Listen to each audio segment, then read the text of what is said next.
Hello and welcome to my channel. I'm Tiffany, retired librarian turned homeschool mom. And in this video, we're going to be looking at an interesting little picture book. Bring this up here. This is All Different Now. Juneteenth, the First Day of Freedom by Angelica Johnson and illustrated by E.B. Lewis. So this is a cute little book about Juneteenth. Now, what that is, I've never heard of it until it became a national holiday. Never heard of it whatsoever. I'm probably not alone in that, being a white person living in the United States. It may have been covered in elementary schools in the continental United States, but I moved here in like 8th grade from Hawaii. So yeah, we were covering a whole different part of history. Has to do with a whole different type of repression that's a little bit earlier than this. But I wanted to cover this because it did become a national holiday in 2021. And what this is, for people who are unfamiliar, is Juneteenth is the celebration of when slavery ended for everyone, essentially. It's when the Civil War had ended, but in Texas, the black slaves didn't know about it. They were completely unaware, not that there was a civil war going on, but that the North had won and that they were free, because the Union Army never got to Texas. They were never able to infiltrate Texas and inform these slaves that, no, you're not slaves anymore. So 2 years after the Civil War officially ended, after Robert E. Lee surrendered, finally, I believe it's a general. I'll bring it back to the book. Back to the book, because, yeah.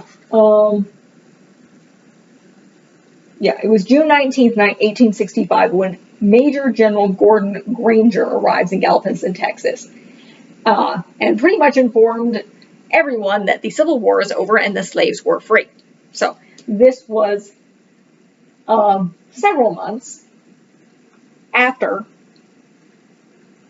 the end of the Civil War, which was on April 9th, 1865. So this was June of that year. So it took a little bit to get there. So this is a cute little book that talks kind of about what it may have been like for these slaves in Texas. Now, the author grandparents were slaves, or her great-grandparents, not her grandparents. Let's see if I can, yeah.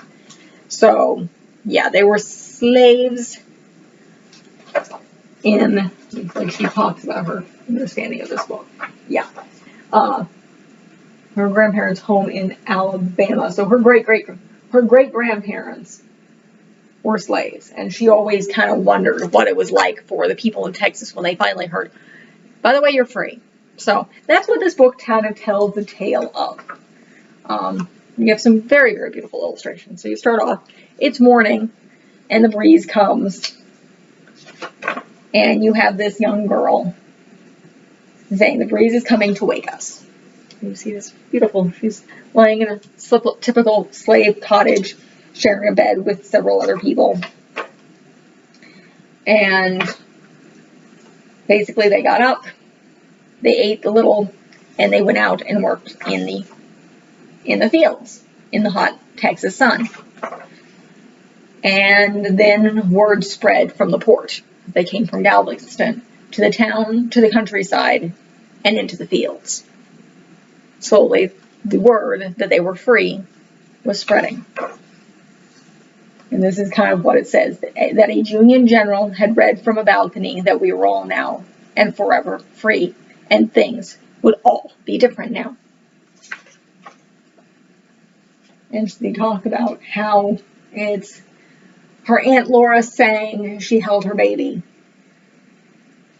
Mr. Jake, who some say was 100, cried quietly.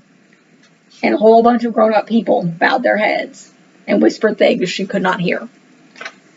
And then her mother held her hand and looked beyond. Another breeze blew over and everything felt hushed. But later, they went to the beach. Because they're celebrating. They're free. They're not owned anymore. They can't be sold anymore. They went to the beach. They had a picnic. At night, they came together they were free people. The first time they were free. It shows some absolutely utterly beautiful illustrations in front of a bonfire, celebrating being free. They walk back home on tired feet through the shadowy cotton fields. And in the morning, the sun came to wake her and her sisters and brothers to a time that will be for all of us. It is all different now. All right, the illustrations are absolutely, utterly phenomenal. They're beautiful. They're watercolor. They're gorgeous watercolor paintings. I can't say that enough. It's an absolutely, utterly beautiful thing. And then you switch the page, and the author talks about how she would spend time visiting her grandmother's home in Alabama and gaze at a large photograph of her great-grandparents who had been born slaves, and wonder about what it was like for them on that day. And then this book is this obviously, the holiday is very, very new. So it's celebrated mostly by African Americans. At least it was. In fact, according to the history here, so the illustrator. Let's see. And talks about a little bit what the history of Juneteenth here. I think that's the next page. Yeah. Juneteenth then and now. So it gives a little bit of the history. You have, in the back of the book, you have the important dates.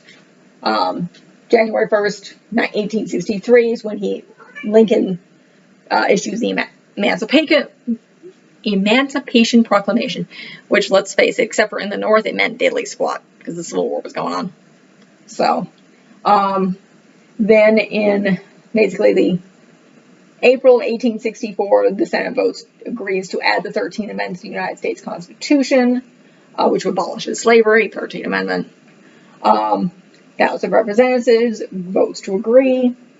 And then, let's see, on March 3rd, 1865, Congress creates the Bureau of Refugees, Freedmen, and Abandoned Lands to aid in the transition from slavery to freedom. In April of 1865, basically Confederacy surrenders, and then in June 19th, 1865, Major General Gordon Granger arrives in Galveston, Texas, with the news that the Civil War has ended and all the slaves are free. So, and let's see. Basically, it was officially illegal. Plantation owners still did not tell their slaves that they were free. The result was the slaves in Texas did not know they were free until Granger's announcement. So basically, even though the plantations owners knew that the Civil War was over, they didn't tell their slaves because they're going to hold on as long as they can until essentially they're forced to. So, and then the 13th Amendment was passed on December 6, 1865. And then it goes into a little bit of a history of Juneteenth, where it talks about essentially, let's see. Yeah, the 1900s, basically, they celebrated it early on, and then in the early 1900s, it declined, and the Emancipation Proclamation was accredited as ending slavery, even though technically it wasn't completely ended for everyone until June 19th.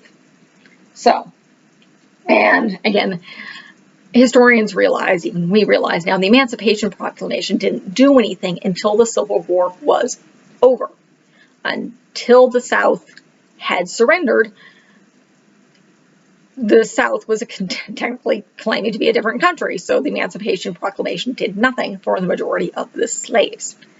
So, basically 1900s it declined, and then the 1930s, the Great Depression forced many people off the farms and into cities for jobs. So they didn't have time to celebrate anymore because, again, they were working all the time, unless it fell on a holiday.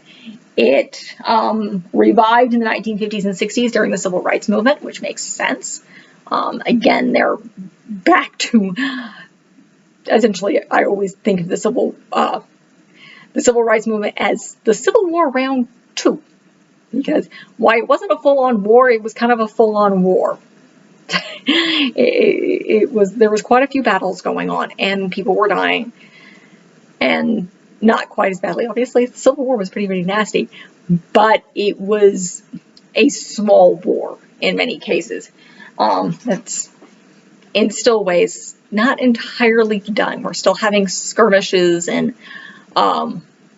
issues. There's still a lot of fighting to be done. But it was considered an official state holiday in Texas on January 1st, 1980. So, and then it was kind of still celebrated in some places, but it morphed into a more national symbolic celebration of respect for all cultures. Now, that was at the end of this book. It is now a national holiday, thanks to President Joe Biden. He made Juneteenth a national holiday starting in 2021. So this is a fantastic little book.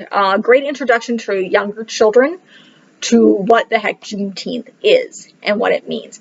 Beautiful illustrations, very simple. This is something you can easily read at night. There's not a lot of wording in this. There's some great, absolutely, utterly phenomenal illustrations, which, face it, when it comes to children's picture books, the illustrations have to be really good or really different in order to hold kids' attentions. So there's very simplistic wording. There's not a lot of words in this. It's